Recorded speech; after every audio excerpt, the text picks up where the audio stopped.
Welcome to the Sports Note for Saturday night, November 5th. I promise the next time I do a Sports Note, I'm going to have the video come out the same day. Because the last two, as you can see, were a 3-day gap, and now the following day, and this is probably going to go up very late tonight. Considering the blog itself actually hit yesterday, Friday the 4th. But oh, have we had a week full of scumbags this week. We all know about one of the stories in the NBA. We're going to touch on that here briefly, but it's not. But it's not the one that's going to be the target of this conversation. We are going to talk about it, but we had in the NHL, the Boston Bruins signed a player named Mitchell Miller. Now, Miller has come under a lot of fire. He's our number 3 scumbag of the week because he was originally drafted in 2020 by the Arizona Coyotes, and then his draft rights were relinquished after there was a story that he and a classmate assaulted an African American developmentally challenged classmate, and I'm taking that from ESPN proper with the story from Ryan Clark earlier this afternoon from when he was back in middle school. Our number 2 scumbag of the week is naturally Kyrie Irving. Irving, we all know the story. We're not going to go into depth on that. And I'm glad that he started now get the Kanye West treatment. I will not call him Yee or Yeezy or anything. It is Kanye West. We are starting to see like Nike, start to sever ties or end relationships with Kyrie. His shoe gets pushed back, or canceled outright.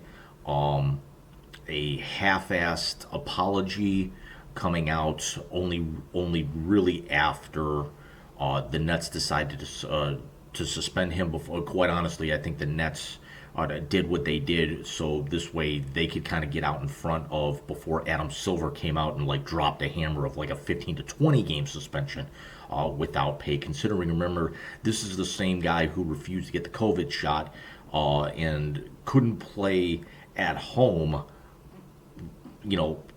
back in 2020, and now really as we discussed in the last video, the Brooklyn Nets are starting to get every single thing coming their way. And then Kevin Durant's comments did not help as much. But surprisingly enough, what happened with Kyrie Irving, it's a lot more high profile than what we're going to talk about here now. But he's only the number 2 scumbag of the week. The number 1 scumbag of the week, and this is a story going back to the summer that's finally got some finalization, so to speak, is Charlotte Hornets restricted free agent forward Miles Bridges. Now, Bridges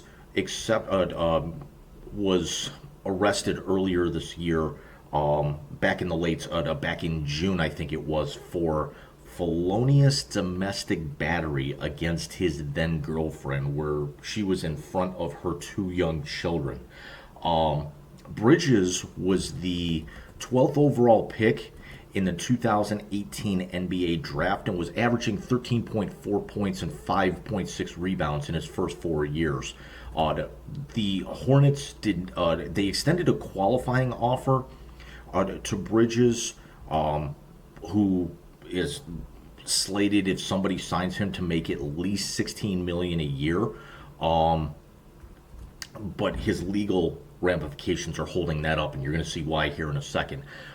Bridges originally pleaded not guilty, and then earlier this week changed his plea to no contest, which actually means he's taking the punishment of the court without admitting guilt. The sentence is he's now got to serve 3 years probation.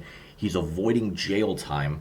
He has to perform 100 hours of community service, attend a week's worth of domestic violence counseling, a year of parenting classes, and he cannot own any firearms throughout the course of that, nor to be caught with any type of illicit substances, which up to and including marijuana.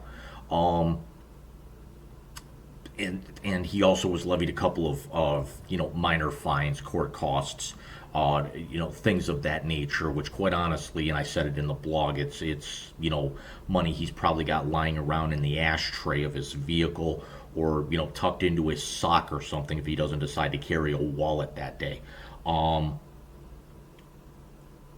Why in the hell do you ever lay your hands on a woman? I'm not even going to go as far to say the only time that should ever happen is in self-defense. Now, you know, Bridges is 6'7". There's no conceivable way that he would have been dwarfed or put in a position of harm by the girlfriend unless she was wielding some sort of weapon. Um, and I know some people out there, and excuse me, if you take this stance, you're as big a scumbag as Bridges is, that saying, well, if she lays her hands on him, then he's got every right to retaliate. It's just like in it's just like in sports. They never get the instigator. They always get the second guy. It happens in hockey. It happens in football. Excuse me. But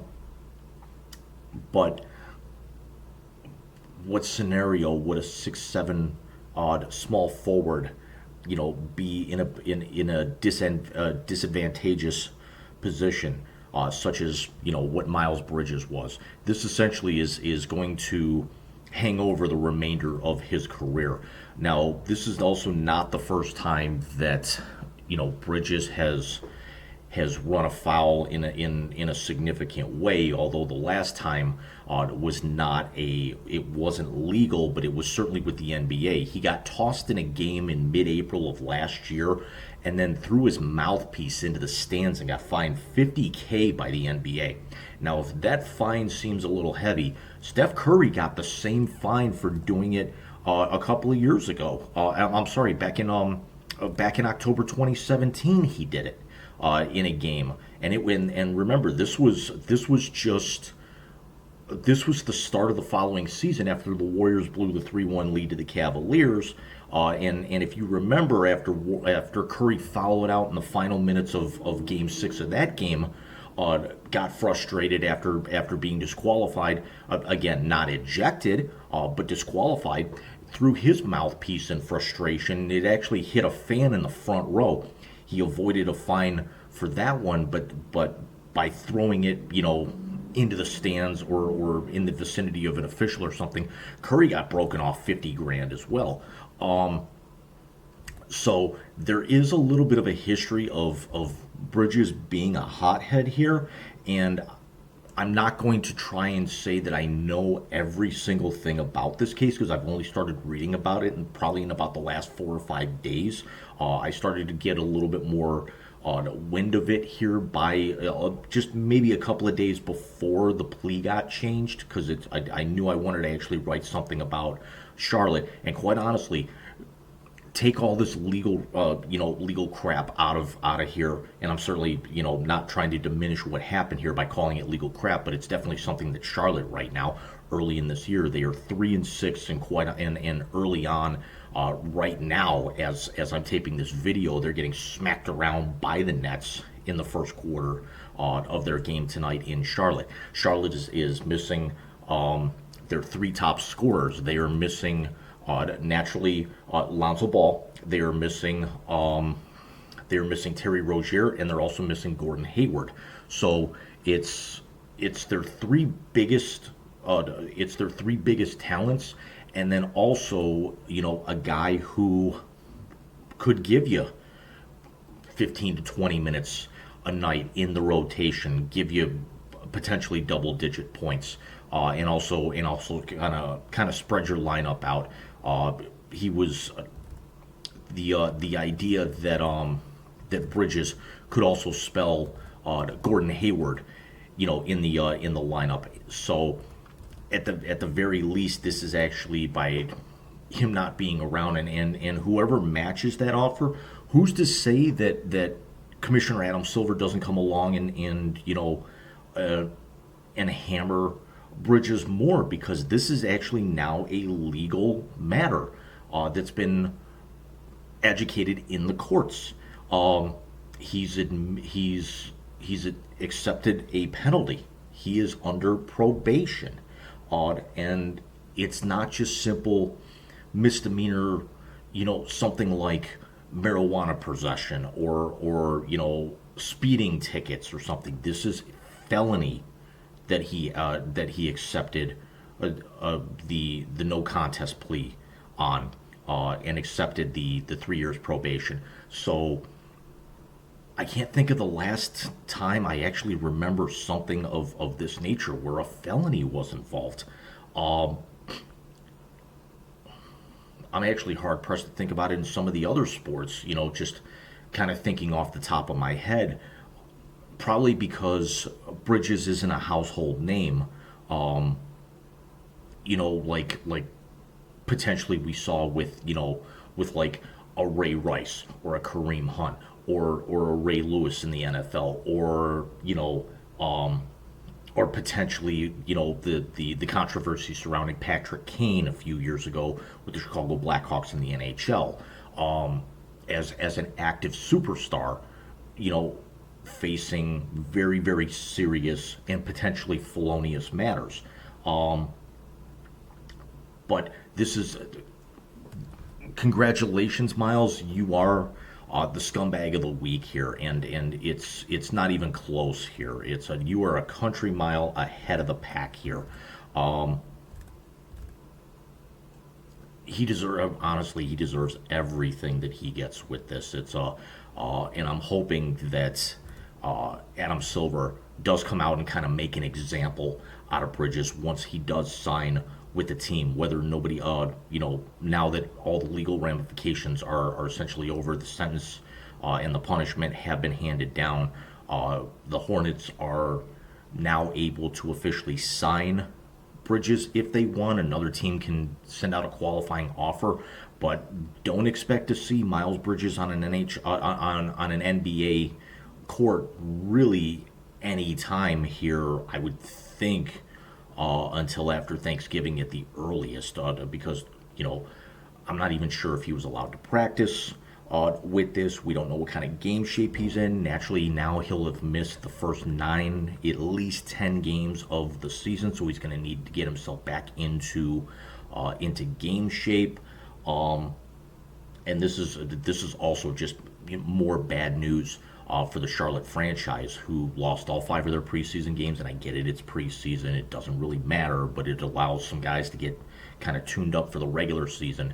And now the Hornets are going to end up getting better once they start getting healthy. But the problem is right now they don't have enough bodies out there where they may actually need to rush some of these guys back. So this is something that Charlotte had a lot of potential to maybe kind of get themselves into that play-in tournament this year.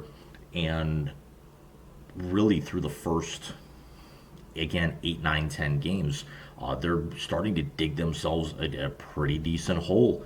Although the idea of maybe Charlotte getting another, top-notch player in the lottery, kind of going the Cleveland route, may actually not be the worst thing in the world for them. So let me know what you guys think down in the comment box below. We will be back with you 1 week from tonight for the November episode of the Wise Guy Sports Show.